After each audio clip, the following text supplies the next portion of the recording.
these sessions are going to allow you to be more proactive and get the tools you need to be able to be an effective leader and also really manage your organization. So are we seeing a diverse amount of people in the C-suite jobs and the CEO? You have to be innovative. That's another thing that many companies are missing because we're stuck in the way we do things, the way that has worked for us.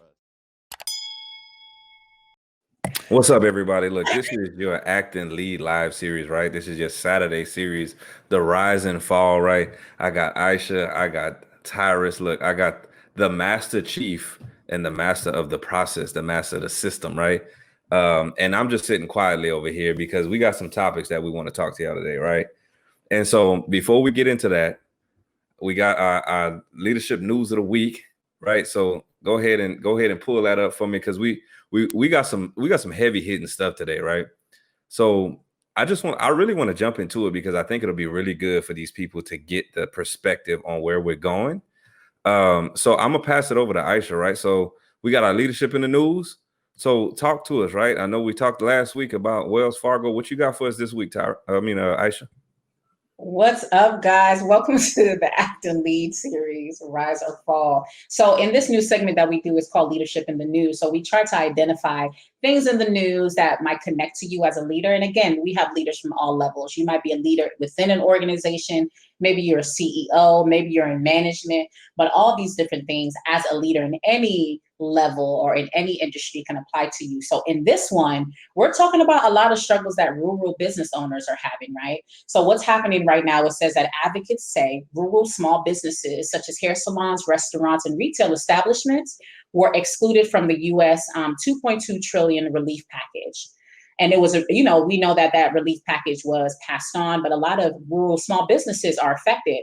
It says that pretty much it paid for a small business administration program to allow banks to waive 6 months of principal, interest, and any associated fees for small businesses with existing loans. But similar relief was not extended to borrowers with loans through the rural development programs. So you have a lot of people who are rural entrepreneurs, but they actually feel like there's a gap in getting that debt relief as well. So I want to kind of kick it off with Tyrus. I mean, I think that when we think about small businesses, right, you might have some people who qualify for certain things because they fall within a certain demographic, like maybe minority business owners and so on. But you have a lot of businesses that were affected because of COVID. I mean, your hair salons, who doesn't go to a hair salon? You have the restaurants, all these retail industries that are in spaces, but they were affected too, but they're not getting the support that they need. And of course, as we're doing a lot of things with business development, and we really want to help entrepreneurs and leaders out there really start finding other strategies to bring in income and not necessarily, and yes, we want to apply and utilize these relief programs, but what are ways that you might suggest that anyone that might fall into this situation, or maybe there's a business owner out there that's like, okay, what do I do to navigate this season as I'm trying to figure out how to do business? What are systems or ideas that you have that you think might help people in this situation? One thing is definitely thinking about the end. When I first got into business, I had a counselor at the Small Business Development Center, and he said, "What is your exit strategy for your business?" And I'm like, "I just started my business. It's brand new. What are you talking about exit strategy?" So he said, "Proper planning will help you when things either go really well or don't go so well." So now things they're not going well for small businesses. And if you don't have an exit strategy or a plan, then you don't know what to do and you're struggling. One thing you need to always be able to do is see a way that you can pivot in different downturns and market downturns. Now, for restaurants, they were able to pivot a little bit because they still were able to do carry out. And so while they're not filling up their restaurants, they're able to still make the food that carry out. You can pick it up. Hair salons a little bit more different. You can't carry out a hairstylist, and they had to shut down completely. So that was not going on, and it really put a strain on them. And so in your business, when you're setting up your business, you need to start thinking about the end. What is the end in mind? What do I want to do with my business? And what strategies can I put into place in case things happen? So proper planning, and then just having strategies to be able to make a shift when it calls for a shift. A lot of, other organizations were able to send their workers home and allow that work to be done online. So those businesses were able to survive because of the shift, just having the ability to shift. Yes, and I think that's extremely important. And another thing, like if we think about situations like Groupon, what made Groupon very unique is that they were able to thrive in seasons like this. Why? Is because they found a way to bring struggling businesses together with people who were looking for discounts. So they saw that there was a gap. People aren't spending more. Businesses aren't making the revenue. So they basically were able to be like a third party and create these partnerships to be able to bring in income another way. So what do you think about that, Corey? I mean, what do you think about the importance of partnerships and how, listen, sometimes we want to do it all on our own, but what if these hairdressers or, these people who own these businesses started to connect with the retail companies, and maybe the retail companies, connect with the restaurant next door, and now they can create a partnership, and they maybe it'd be like, hey, you can get a haircut, go next door and you can get some food. And then after you get some food, go buy this shirt next door, and find those ways to come together as a collab like we have to be able to really expand your services to another level. Yeah, and that's what I was going to say. I mean, it really comes down to community, right? And so you got to be able to be creative within that community. So first and foremost, for the people out here listening to this, like, so we got Amazon. My phone just went off because I got the Amazon packages come in, but don't focus so much on getting your packages from Amazon or maybe these big companies and whatnot. And by yourself, I think Tyra said, about a hairdresser, right? You can't necessarily maybe go to them or whatnot, get a voucher for somebody, right? Get a gift card. Like this could be gift card season for these little bitty companies.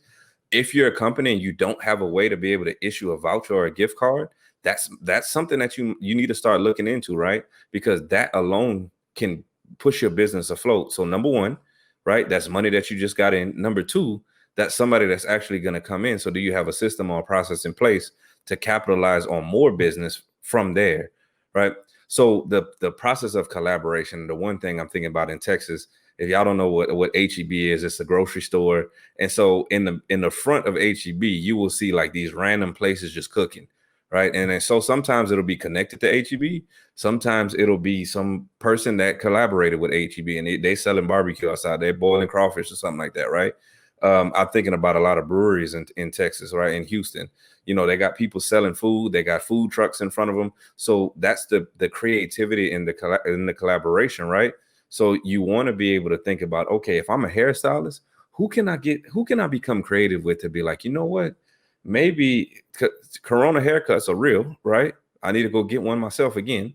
But who can I partner with that our businesses can align, right? And like successfully align. Like, don't be a hairstylist and you're collaborating with a nuclear energy plant. That's not about that doesn't have anything to do with each other. Unless you just pull up to the parking lot and be like, hey, I heard there's about 150 people here that haven't had a haircut in a while. I'm on spot right now. I'm just saying that's a business idea with somebody to take away. But you got to be able to be creative and build community, right? Something that y'all need to be doing right now as a business is really tapping into your community to say, hey, look, I'm going to serve you during this time. Can you please help, right? Like help. Just yell out help, because I need some help in this season, right? I might not have made it to the Amazons or whatever, the Targets that's not closing down and all that stuff. That small amount of money may help you, right? Like, can y'all come up with a pop-up shop, right? I got a friend of mine. She's back home in Louisiana, and she came up with a pop-up shop because she sells makeup. She has her own makeup line, and she said, hey, I got these vendors that'll come in. We'll space the tables apart to be safe, but we're gonna have this little convention. Basically, I'm gonna do makeup. Maybe somebody do this bakery stuff. Maybe somebody does have a lawn service, right? Like what can you do to come together to be able to build these businesses up together? So it comes down to community. For those of you out here who don't have a business, support somebody's small business, right? Go buy yourself some food, not on DoorDash. If you're a small company, go put yourself on DoorDash. If you put yourself in a position to say, hey, I serve food, let me go dish out my cars or something like that, right? Let me give some free samples out, right?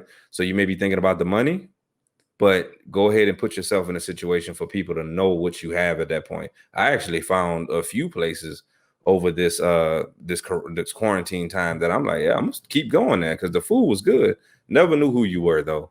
But yeah, it's community. You got to bring the community in. You either get uplifted by the community, or you go in and uplift the community. Good. Hey, Oh, I love that. That was good. I'm sorry. I just had to say that was good. Go I ahead, got other Tyler. things like for my children's karate school, a lot of karate schools closed because you couldn't come in person.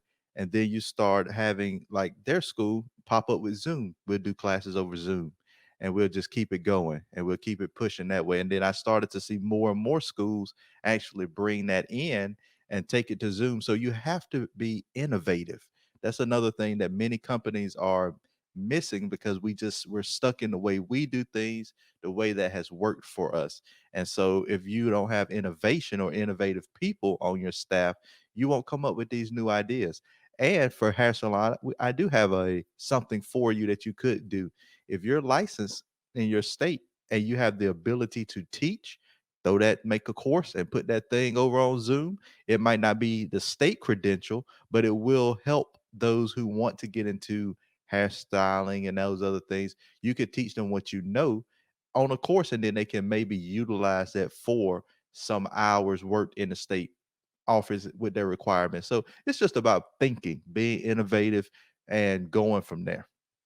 I love that. I mean, and I love what Corey talked about with the community. I mean, just imagine, I know that when I take my son to get his haircut, the barbershop there, they're really about local, like supporting their local businesses. So even the people that get their haircut, they take time to get to know them. And there's one gentleman who does like turkey legs, but then he puts things like mac and cheese and jambalaya and all this stuff within it. So now he is delivering food for those barbers who are like having people go in and out their chairs because they are not that mobile. But it's little things like that, like really get plugged into your community. Yes, we're individual business owners, but I love the aspect of connecting within your community to find ways. How can we work together? We're all on this strip mall together. What can we do to become really innovative? Okay, you got Zoom. All right, let me rent your Zoom for $199 today. Just maybe you don't have access to it. How about I can use your Zoom and then I can promote your services. Like, let's start connect as a community. And I think that is a great, you guys have a great opportunity to do that if you start to think about ways to be more innovative. So that's one way. And just like Tyra said, there are other streams of income you can utilize. Maybe you have a gift and a skill that you've been doing this for years. Well, about go online, find ways where you can create a course, reach out to people who are experts in that space and say, okay, I don't understand the technology realm, but educate me. And it could be just investing a couple $100, or even if it's $1,000, if that's going to help really expand your services and get you that support you need, because you might not be able to get government assistance, do that. But there's so many different ways that you can really expand your business services by becoming more innovative, but start looking into your community and how to connect more with your community, and also start looking for ways to be innovative and utilize those technological means to get your business and services out there. Yes. Hey, Ashley, she's a good one. She knows those business systems. Okay. The art of collaboration. I think that's really big. And even for us, we collaborated. We knew that we had gifts in different realms. We were able to come together and create something to help get our message out. And as a collaboration, we're able to reach and do more. So please don't be afraid to collaborate, but make sure you have brand alignment when you collaborate. So now let's switch and pivot. Now we're going to transition. I'm going to send it back to you, Corey, so we can tell the people, who are we talking about today? I know we mentioned WeWork in the title, but who is WeWork? Tell us a little bit about what this topic is about today. Yeah, so I mean, a lot of people may or may not know about WeWork, right? Because it's something that was brought to my attention. I wasn't well versed with WeWork before that, and then but the reason I became well versed with it because they were in the news for the wrong reason, right? So who is WeWork, right? They provide real estate, like the workspace, right? So like I can go in and get a desk or something like that. They provide the workspace slash like real estate for business owners, for like business services, software, technology type of stuff. Um, so yeah, it's kind of like a rented space for entrepreneurs slash business owners, right? And so something that we wanted to talk to y'all about today, right? When you hear that a company is literally losing billions of dollars overnight when they were evaluated at what 40 something billion at one point in time, there has to be something wrong with your system, right? There has to be something that's not going right. You don't have a SOP in place. You don't have something in place. And so my first question is, or I should say my first action is, I'm going to pass this over to Tyrus because I'm interested to see what he has to say on how do people lose billions of dollars overnight? out of line, out of line and out of sight. So when we look at WeWork, it was a disaster happening at birth. You have the founder who first started out with a, and you got to look at it. You when you're researching companies, you got to look at the people behind the company. Any smart investor will do so. When you look at WeWork, the founder first started with baby pants with knee pads to help babies crawl and not get mess their knees up. Babies been crawling for centuries without knee pads. So that company didn't go, it didn't go anywhere. But he was able to almost disguise themselves as we're a tech company. We're coming out of Silicon Valley. He taught the language. We use software to design this. So he got backers, and those backers said, you know what? WeWork might work. And instead of, being a true tech company, what they did was design collaborative workspaces. And when I think about real estate, if you're not versed in real estate, then going into that without having it, you lose your shirt every time. So when I look at WeWork, they have lost their shirt because they went in as a tech company that really didn't do tech. And now they're into trying to rent out space, but that's not their strong suit. That's not what they're strong at. So not knowing or not being aligned with who you are, what you know, and your information is really what started WeWork down this down spiral path. And we know with IPOs, everything sounds good when they're blowing up, when they expand fast. That's another thing about systems. They didn't have the proper system in place to allow them to scale rapidly. They scaled rapidly because they had all the buzz. It sounded good, and they were able to put hundreds of WeWork buildings in different places and even in other countries, and they scaled too fast. They were locking themselves in 10-year or plus leases with these buildings, but then they couldn't bring in the actual client. So somebody didn't think that plan out. All these things that you need to do, they have to be strategic. You have to go into the right location, negotiate the right lease for yourself, and then lease it out and make your money back. They were losing 5,000 per person they brought into their spaces. Somebody didn't think that through. The systems were broke from the beginning just because you had the wrong people in the wrong business. Yeah, and I think that's big. Some of the things that you highlighted. Of course, if you're an investor, someone that's out there, identifying and research the owner before you invest in it. But I think one of the things that that stood out is no system prepared. So you had this. I mean, they did not have the system, so they had this big vision, right? And a lot of times for a lot of business owners out there, you have this vision. You're out there trying to get people to invest, to buy the clients, but then you haven't taken time to create the systems behind it. And I know for me now, when I look back of when I started, I wish that was something that I recognized early on, that I needed to create the systems, make sure that's effective before I decided to start to really go after getting the bag. And once I have created the system, now things move and flow a lot better. So it's so important that we have to remember as leaders, in any realm, any kind of system. Again, last week or the week prior, we might have talked about, or the week before even that, we talked about Ellen and how she created a system where now you can call and you can reach out and submit a complaint. But what is the system of all that? Okay, now this complaint goes here. What happens next? What happens after that? So it's so important that as business leaders, anything that we created, we need to have a process outlined to break down, okay, what's phase one, what's phase two, what's phase three, and make sure that it works. And once it works, then we can make sure that, okay, now we're ready to go live and put that out there. So it's so important that you, Tyrus, I know, right? It's so important that you come in with that mindset that I know that I'm so anxious to get started 100%. I know I'm so anxious to get the money. I'm so anxious to get the clients. My son is here, y'all, and he's just making all this noise. He just don't even worry about me talking right now.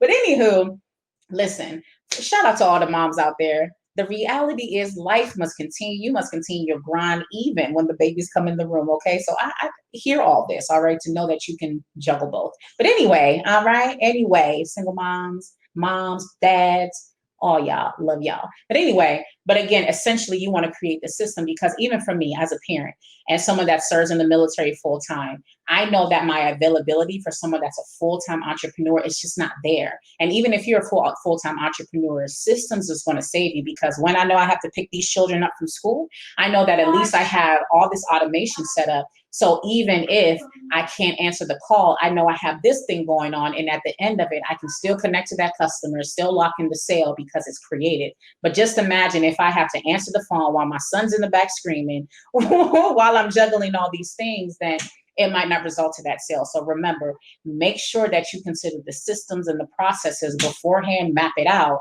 and before you start going live and start to scale and start doing all these things. And I think that WeWork really had a breakdown in that because they didn't create the systems prior to. So I'm gonna kick it back to Corey, because one of the things that was also highlighted on there, we'll get back to systems, is what we saw is that the founder, he had a $60 million jet, y'all. The company paid him 5.9 million, right? And this was, once he exited, I mean, he was spending money on all these external things. But what the individuals that worked for him, they were upset.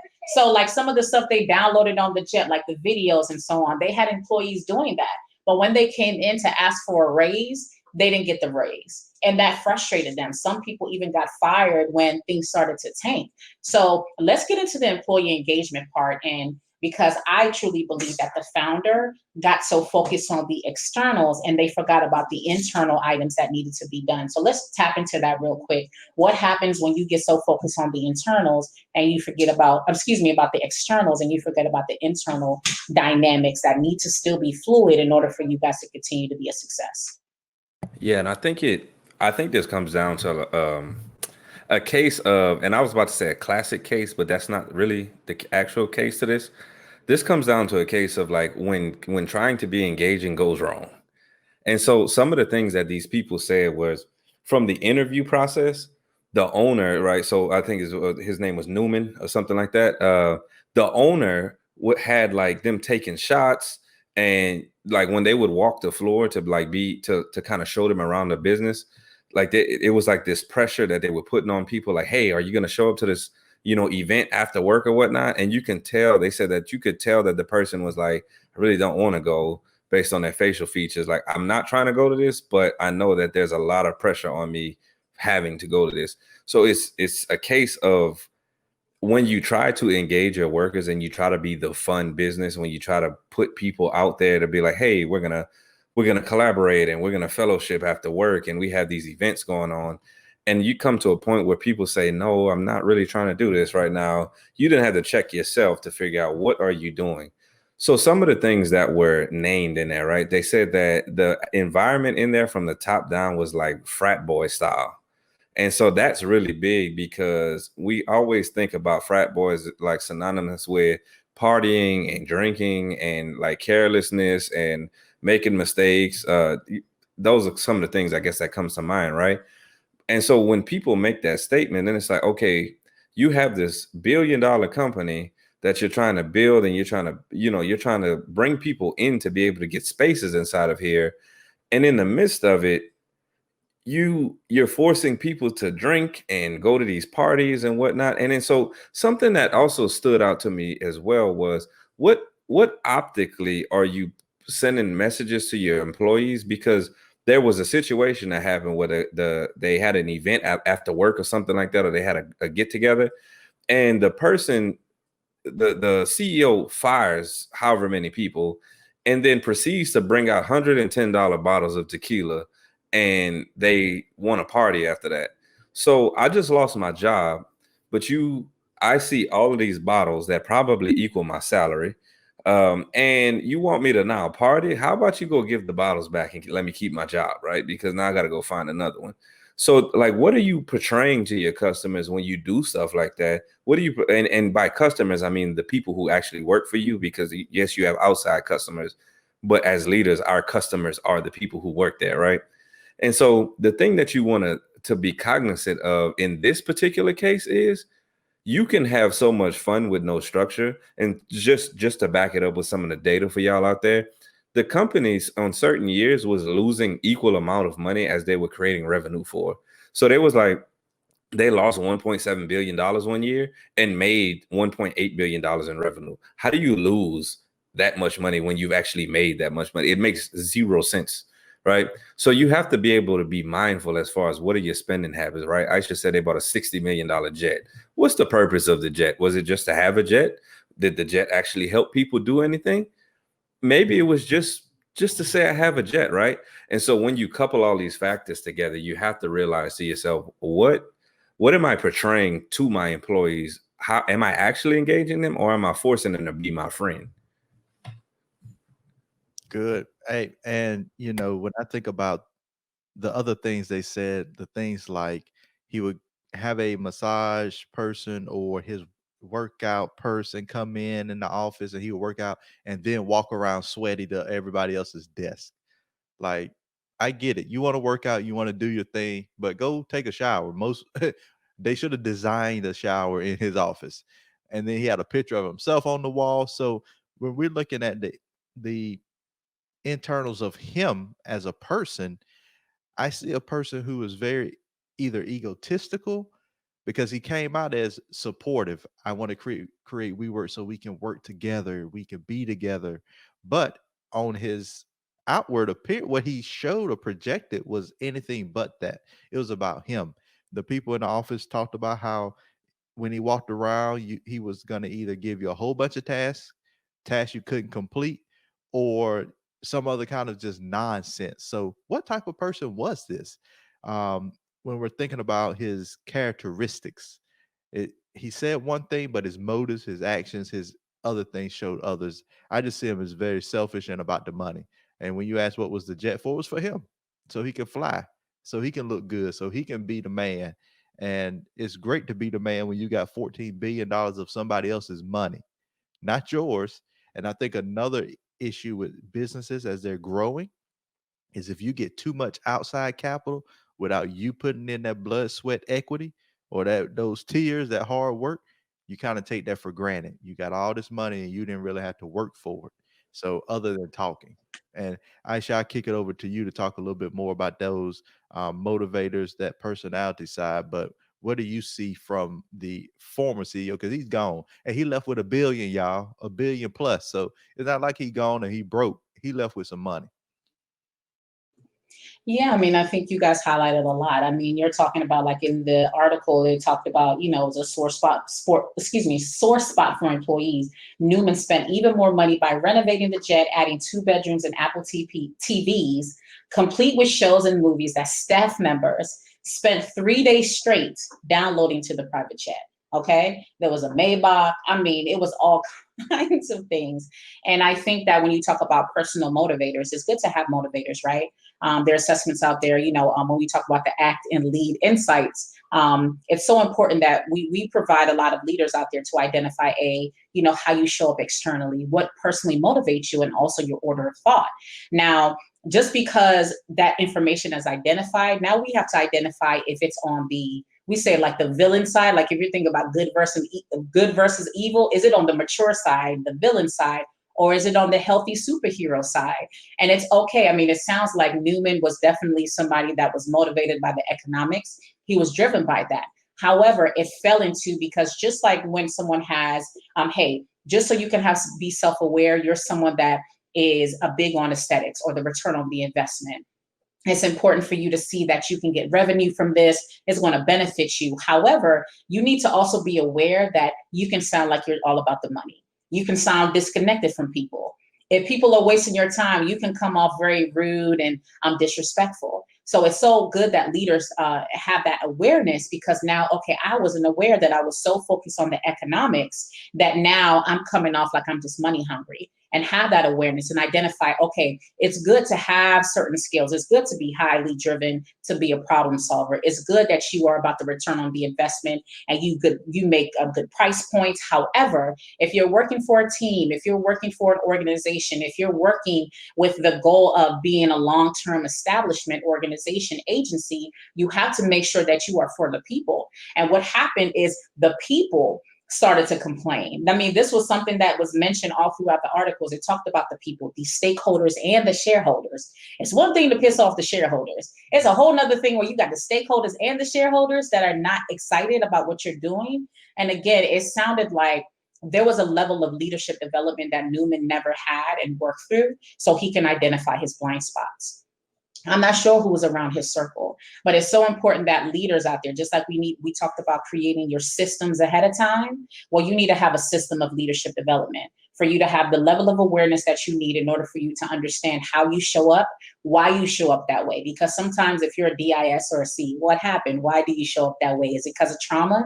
Okay, now we've identified that you have trauma. Do you need to work through that before you start leading a team because it's going to show up in your business?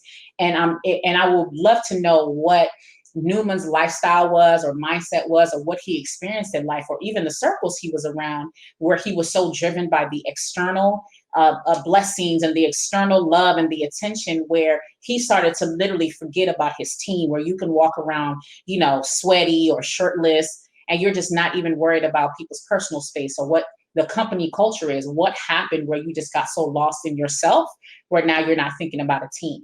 And remember, if you decide to be a leader, if you decide to manage a team, it is no longer solely about you. You have to lead from the front, but you need to be in the weeds with your team members. So I think this is a classic example when your personal vices get the best of you, and now it's showing up in your workplace. And this is something that you never worked through. So let's talk about it. I'm going to pass it on to Corey. But have you ever seen a space where you noticed that a leader had some personal issues, or even for yourself, who knows, you had some personal things that you had to work through before you became more of an effective leader, or they became more of an effective leader? Or maybe you just left and you're like, listen, homeboy, homegirl, you are just so toxic, I need to walk away. And it probably had to do with a lot of self-reflection that person lacked. Yeah, and before we get into that, one of the things I wanted to say was by being selfish, you can hurt other people, right? And so Masayoshi's son, right? He's the CEO of SoftBank. So he invested, I can't remember how much money into it, but it was a bunch, right? This is the same investor that gave, is it Jack Ma, that who created Alibaba? He gave him the same money. We know what Alibaba looks like today, right? Alibaba funds, I'm not sure how many businesses at this point with products. But you have to think about, by you being selfish, how shy is Mr. Sun now, because he's like, I gave my money to him and he did what he wanted with it, right? Because that's a large amount of money that he was given, right? We're talking about billions of dollars, not millions, billions of dollars invested into this company. So who are you hurting now based on you being selfish, right? There's a level of awareness that you have to have. And the acting lead insights will tell you, like, your thought process, like, what do you truly value? There's a level of awareness that you have to have, because if you're a high economic person, right, that could be a good or a bad thing. She talked about superhero, supervillain. That could be a good or bad thing. I really like money, and I really like going to do what I want with my money, right? I really like money, but because I became a millionaire, I can send 20 people to school every single year. Like, there's a big difference in what you do with that. But so let's talk about, like, just situations that I've been in, situations. And I want to talk about a situation that's just found on my mind about when you're in a leadership position, when you are having to internally think about yourself and not burn up everything around you. Like, one of the things I always say is, like, when you can build yourself, you can grow in your tree, like you can grow in whatever plant you want to call it, but don't get so high that you burn up everybody else. Don't get so high that you shade out everybody else and then they die, right? And so one of the situations I'm thinking about is there was an individual, she wanted to be the supervisor, she wanted to go through management and all that other stuff. And so the biggest thing that she had, because she was a go-getter, she was a high achiever, and I'm like, yes, there's nothing wrong with that. But then the bad side to it is when she will burn everything else around her when they just immediately don't meet her need, right? So if you don't hit that number today, when I said that you should, by this time that I said you should do it, I'm just going to X you out completely. And so what it would do is it would kick people to the side, and they would be like, well, I guess I'll just never be good enough, right? And in the midst of that, what she didn't realize was it's okay to allow people to flourish. It's okay to allow people to get better. You're going to see incremental increases with some people. For some people, they're just going to get it off the top and then just go. And those are the people that you don't run into that often. That's few and far between, right? You shouldn't bet on your team having these types of people. You should bet on your team having the type of people where you will see slow growth, right? Some people will have high growth, right? You'll see some gaps in there made up really quickly. Then those are the people who you don't really want to bank on, I should say, is having, like, you just tell them what to do, they do it, boom, they blow it out the water. And so for her, the entire team becomes disengaged because at this point, I'm not going to meet your goal. You're going to exile me anyway. Why even try? And so that's something that I think about for myself is I have really high goals. I shoot for the stars. We're going to hit this thing, but I'm also not going to belittle you so bad that you then think that for the rest of your life, I'm really, it's really not for me. I'm not good at it. I can't, you know. And so that's something that I'm thinking about as far as, like, if you're a leader, are you setting goals, right? We always say set the bar really high and they'll go get it. But are you setting your bar, but then holding someone to a level of accountability, as Tyra said, right? Like, he's going around giving you all these tasks that can't be done. Are you setting the bar, giving them something to do, and then you're basically just exiling them because they're like, oh, you didn't hit the goal? Okay, cool, bye. And now you're blackballed from whatever promotion, from whatever opportunity, project, whatever. And you're not cultivating an environment of growth. You're cultivating an environment. We talked about earlier this week, transactional versus transformation. You're cultivating transactions, right? If I hit this goal, I get this reward. And the only reason why I want to do that after that is just so I can hit the reward. I don't actually want to do it. I just want the reward, with maybe the bonus, maybe the off day or something like that. So be mindful when you cultivate things like that, right? Don't burn up everybody around you when you have to set a bar for them. Good. And when I think back to, what he was doing, I wonder if his system was where they were, the mindset. Did he have that strategy, that end goal? Because as business owners, if you don't have that together, you might not be able to reach that goal in the future. So a lot of companies want to sell. And as business owners, you can create a company, you can build your company, and then once it's profitable, you can sell it.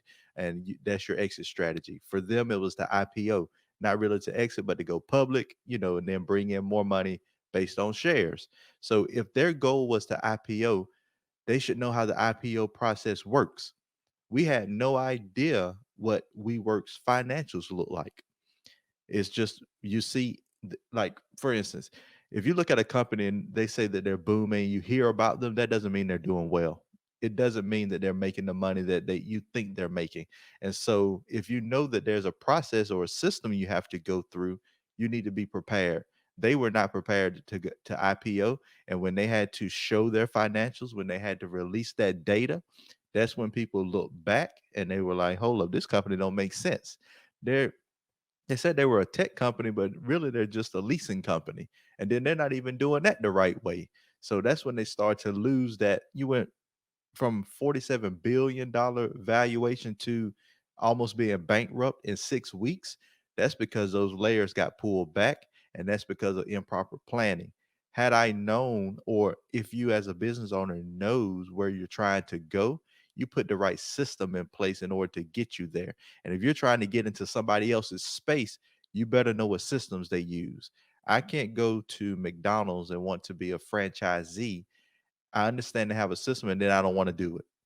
Or I even agree to do it, but once I get through it, I do what I want to do. What are they going to do? They're going to take my franchise. They're going to take it from me because I'm sure they have in their paperwork that they can take it. Same thing when companies get ready to IPO. If you're not prepared to show all of your financials and to answer for them, not just make up something, because when they start pulling those bank records, numbers don't lie. People lie, numbers don't. Take it over, Aisha. Yeah, and even as we're talking about, yes, the financials are good, but then let's also look at the reputation. What does your reputation look like? Because again, we're going into a season, into a time where your potential clients or people that will be future investors, they're looking for companies to mean purpose. Just think about it. When we've watched shows like the Shark Tank, what do we fall in love with? The story. They have those companies and they're going to get a bunch of offers because what happens? They go into the storyline, just like on those music shows. They start showing their neighborhood, their house. You meet their parents. You hear they were homeless. You hear that The person learned how to cook this because their grandmother taught them and their grandmother passed away. It's something about the story, about the person that people fall in love with. And now you're rooting for them and you're just like, somebody give them a deal. Their story is so great. So it's so important that we realize that there has to be a story, there needs to be purpose, your reputation has to be well as a business leader. We are not just solely, people are solely not about it, excuse me, people are solely not just about the money. Yes, that's important, but are you going to make me look good? Reading stories about tales of Newman getting kicked off a private plane for having too much marijuana, throwing an in-house concert with a member of Run DMC directly after laying off 7% of his staff, and telling employees at WeWork they could solve the problem. What's it? You're telling the employees solve the problem of children without parents and end world hunger. Like he's just, I don't know, messages are just not aligning. So now you are tarnishing the reputation internally. Now you're looking bad externally. Why would I want to invest in a company like that? Even if your financials are good. I mean, yes, people that have good financials, yes, they might be more likely to have people still invest in them, but your reputation isn't good, your finances aren't good.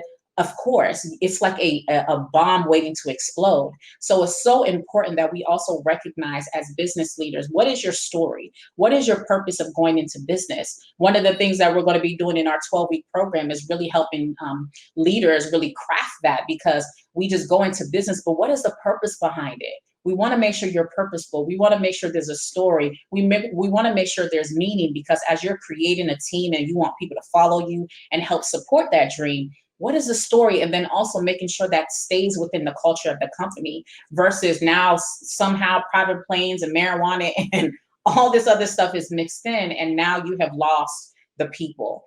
And now the investors don't want to even invest in you. So it's so important that we start to think about before you start a business, maybe you're an emerging entrepreneur, you're an emerging leader. Why do you want to become a leader? What's the why behind it? Are you ready for that? Are you willing to find out the why behind the person that works for you? Why are you here, right? Get to know them so you can connect and find out their personal motivators. Or do you need to take time and say, you know what, before I start this business, or before I continue into Q4, or before I go into Q1 of 2021, let me take some time and develop myself and identify, are there any kinks in my armor where I might start swaying more into the villain side versus staying on the side where you are the superhero. Because again, every villain and every superhero has some power that could be used on the good side, right?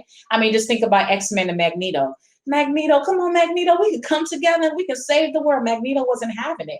And guess what ended up happening with him? So we want to make sure that we're constantly assessing, recognizing the kinks in our armor, continue to develop and grow. Make sure we have those stories of why we started our business and maintain that company culture. So the investors, again, stakeholders and shareholders have your back, but it's because you've taken time to work on yourself.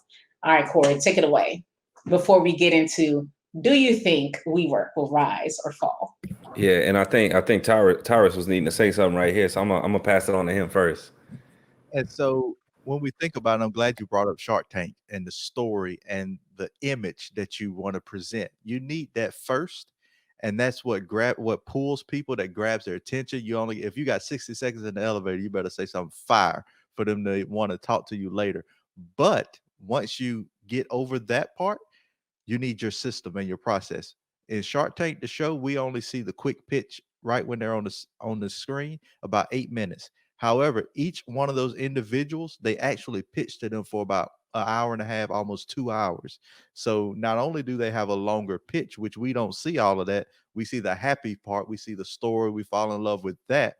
They do have a system and a process. And even when they get the deal, you see there's a caption that says, once the deals are done, we still got to go through the paperwork, go through the financials, go through the process, go through everything to make sure that this deal is viable and that it's legitimate. So there have been people that got deals or offers from the tank, and then they fell through because their stuff wasn't in order. So once you sell your dream, your vision, because you only got 60 seconds. You got to think about it like that. You got to be able to package what you're selling in 60 seconds to pique a person's interest, and then they can follow up with you to go through the rest. So have that created, but then be ready with your system to show them that, hey, what I'm selling, my product, my service is viable. Take it over, Corey.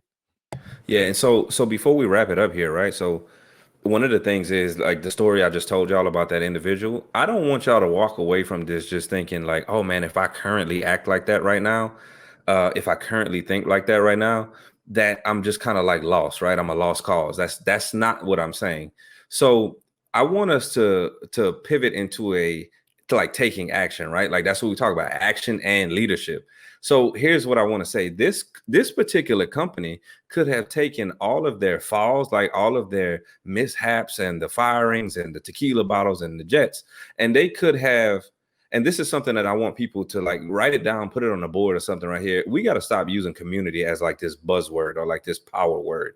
We have to start actually working community. We have to actually start acting like a community, right? Because a lot of places you go, it's family. Hey, yeah, we're just one big community. And that's what it seemed like the vision WeWork was. Like, that's what it seemed like they wanted, was this community of entrepreneurs and freelancers and whatnot.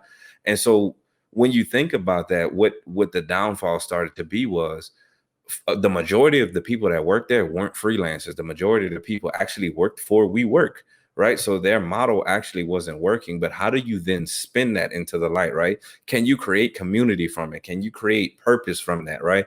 Can you put yourself in a position to say, hey, I get that what's currently like what I currently want to do is not working, but I want to spin it in the light, right? Maybe yeah, I used to give you a whole bunch of tasks and they were unattainable. But then I've been working on myself. So when I come by, I'm not even giving you tasks. I just want to know how your day was.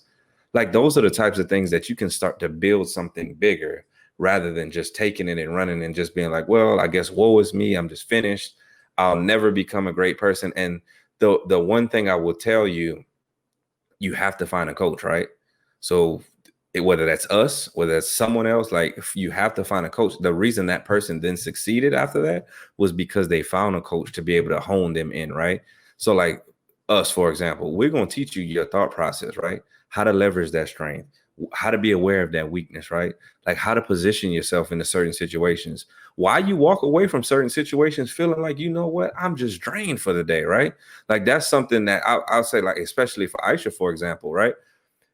She can break it down to you just for you to walk away from a situation being like, you know what, I need to prepare myself for that, because when I step away, I need to have something in place for me to be able to still perform while understanding that I'm about to be drained right now.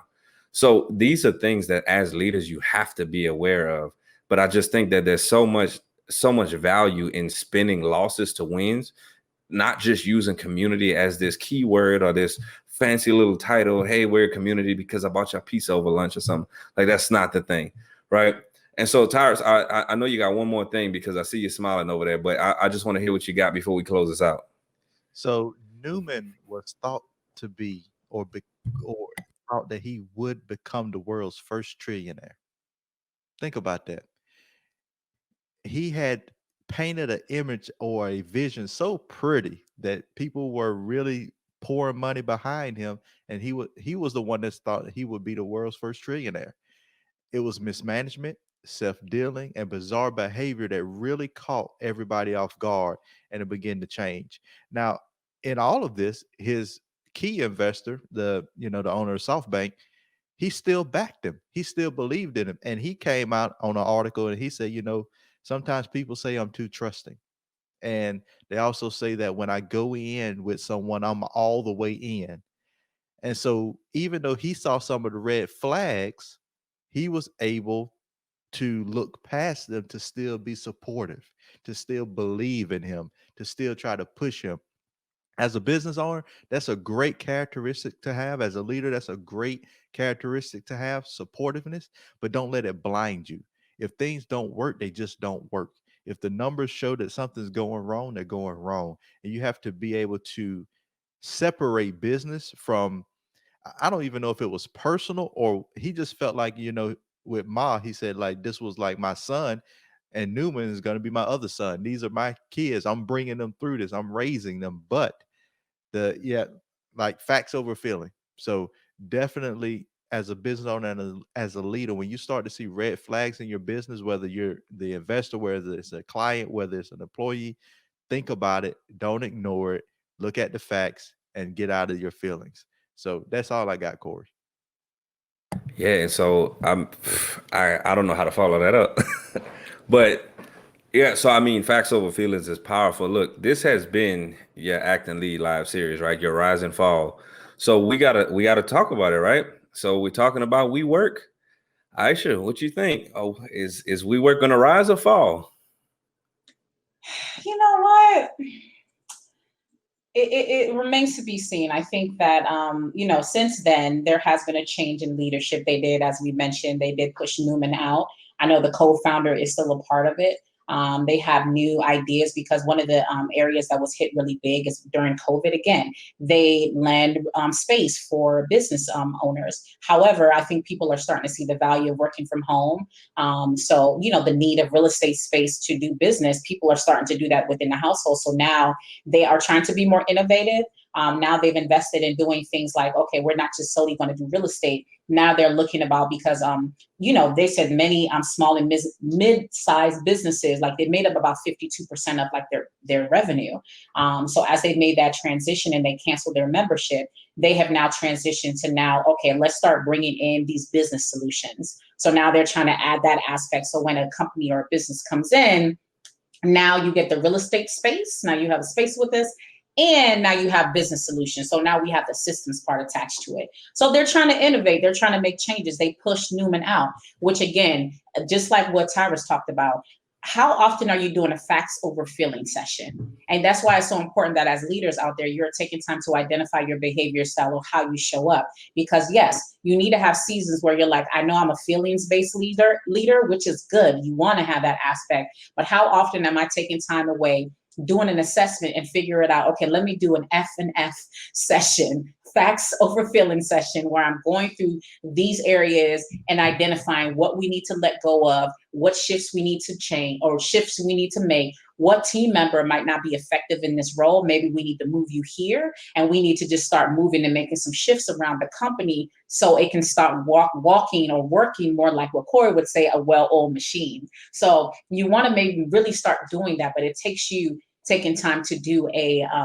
really a deep dive in yourself, and also being more of a person that has that fact-based side or has that team member next to you or that right-hand woman or man that can help you do that assessment. But I think that, they're trying to be innovative. They're making changes. I think that, yes, it is beneficial to go into something. And yes, so you can help me get real estate space and you give me business solutions information. That helps a lot because, again, one of the areas that a lot of business leaders are really hindered in and they're not focused on is working through the business systems and those solutions first. And if you're able to touch on both of those when people come in and say, hey, I got this new idea, I need some space to work. Well, have you ever thought about systems and why you need that? They might have something there. So I think they have potential to rise. They're even opening up a space in San Antonio. So clearly they're moving in the right direction. Will they rise to where they used to be? That remains to be seen. But I think that they are being innovative and they're trying to work towards shifting. So now they can really live by those values that they have where they had listed that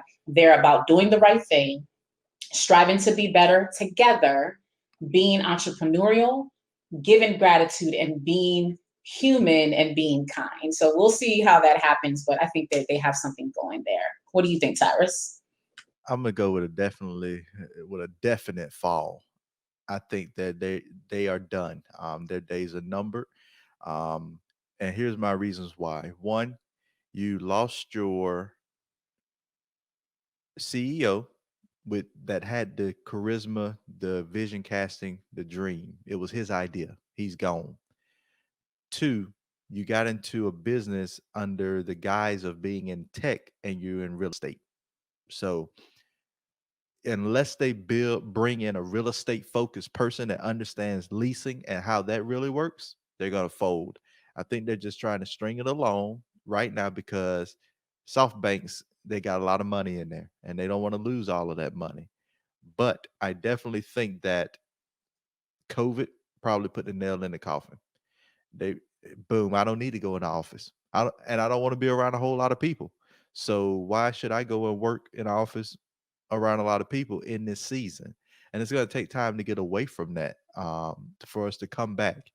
And I just think that in the beginning, they were losing money after money over money, millions of dollars, because nobody wanted to come in and sit in office and work. It sounded cool, but people weren't really productive.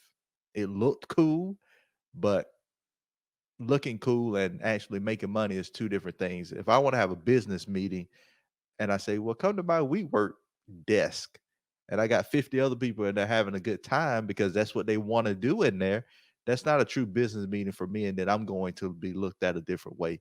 So I don't see them changing the business model all over. I think WeWork goes away, and then maybe SoftBank will take some of those people there and they may develop something new. But I don't think we'll see WeWork. And they have competitors. There are other organizations, other companies that do this same thing. They just had a lot of buzz and got a lot of name behind them that invested. Now that that's gone, the IPO failed. Goodbye. Yeah, and I think I gotta go with Tyrus on this one, man. I think it's just gonna fall. The reason I say that is how does one rise after being valued at $47 billion? And so I think there can be some climb. I think there needs to be definitely a different route that needs to be taken. Clearly, they're trying to make some strides, but at the same time, like Tyra said, I mean, you got people who have so much money into this. Can they truly see that money just completely die out? So are they just trying to recoup something? Or are they trying to get to a point where maybe they get as much as they can, basically? Or am I getting business for 25 cents on the dollar, basically? What can I salvage from this situation, because there was so much money put up, right? I think Amazon was an investor in it also. So you got some heavy hitters in here that from the top, I would believe that these real big people are like, it's not just going to close down that easy. I got a whole lot invested into this.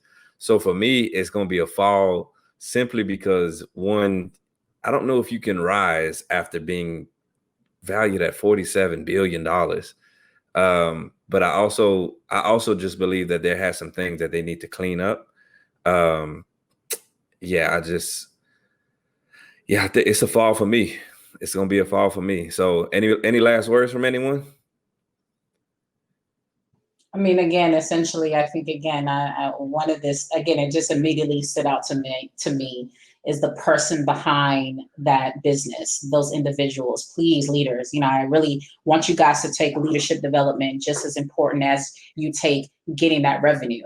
Identifying again. People get lost sometimes in between, in the midst of the money and the clients, and things blow up. But how often are you assessing yourself? Take time to assess yourself, assess your team. Again, do that facts over feelings assessment, which is a part of the assessment that we do as well. And again, it's not about you hiring us specifically or connecting with us. It's really just taking time to make leadership development just as important as organizational management, organizational health check. And that's the other thing. Do that organizational health check to make sure that your company is good, because too many organizations assume that things are good based off of what their leaders are saying, but come to find out, they're like, I didn't even know these people were unhappy. This week, they mentioned Amazon, how many COVID cases they had at their warehouses. So it's like, is everything really good based off of what you're telling us? And sometimes people are so fearful for telling their top leaders, that C-suite level, what's really going on. And then their leaders find out from a tabloid or from a news story or from a post on social media. So leaders, especially you CEOs out there, take time, do organizational health checks. Make sure you're assessing your teams, making sure that you're investing that, making sure that's a part of your strategies and your visions and all the things that you're doing, especially in Q4. Because as we go to Q1, as maybe COVID is starting to really let up, you want to make sure that you hit the ground running in 2021. So make sure you connect with us, or connect with someone that's going to really help you make that a proper assessment. So as you're going into 2021, you have an effective plan, but now you know what specific areas you need to remedy so you can be that business of the future. All right, let's wrap it up, Corey. You have anything else? Anybody else? No, I think that's it. And so I just got one thing for everybody before we wrap it up. If you enjoyed this, go ahead and the Act and Lead Facebook page. That way you know when we're going live, right? Like you're not gonna miss any of this good information. So that's all I got for you today. I just want you to go and like the page. That way you can keep up with us. So we're here every Saturday, right? So other than that, look, we work. I think the new phrase should be "We work from home 2020" because y'all lost so much money. But if that's all we got today, y'all, look, this has been your rise and fall, right? This is your Act and Lead live series, Rise and Fall. Well, we break down businesses, we break down processes, we break down people, and really see whether they will rise and fall in their business. I think that's all we got for this week. And y'all know what I say. We mix action and leadership.